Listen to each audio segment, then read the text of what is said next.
We have members all over. We have in Mandera, we have in Garissa, we have in Mombasa, all over the country. We have our members where we reach out to them, and we have made them ambassadors in wherever they are.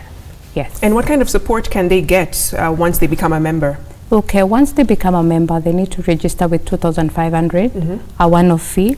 Once they are members, they get subsidized price treatment, especially the initial tests. They get subsidized prices.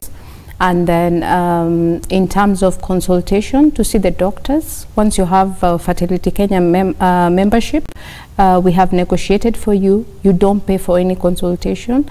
And if you have to pay, it is subsidized. For example, if it's 3,500, you just pay 1,500. And for the test, we have like a package that we've been given by hospitals where we work with. We work with hospitals where they do the tests, and for the treatment in terms of either laparoscopy or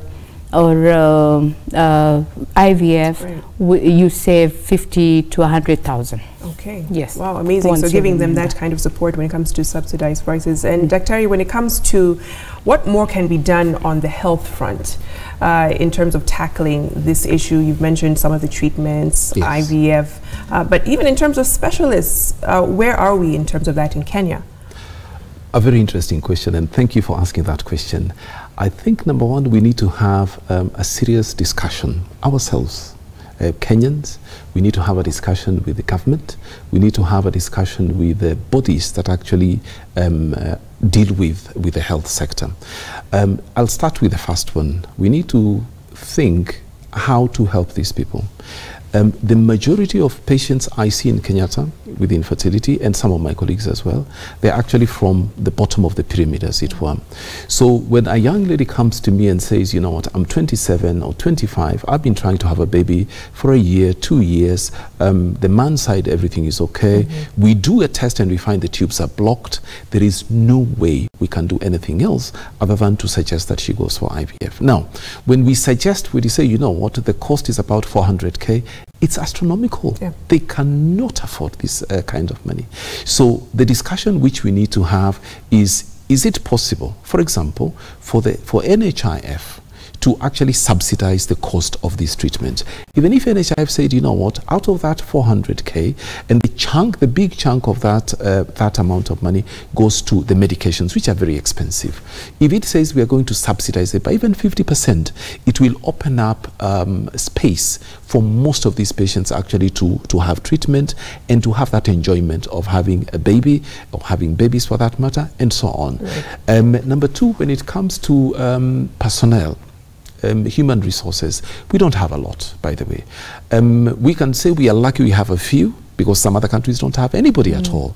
But then looking at it against the background of the numbers that we have, then it's actually a tiny, tiny drop, you know, in the ocean. Presently, if we talk about scientists who work in the lab, who actually do the mixing, let me put it that way, of the egg and the sperm, we call them embryologists. We have very few embryologists. So we rely most of the time on personnel from other countries. So we need to have this conversation with institutions of higher learning where we can introduce these courses. And I think nobody knows about these courses, and that there's going to be a need, and there is a need, a huge demand. Going a little bit further about the specialists, there are also not very many.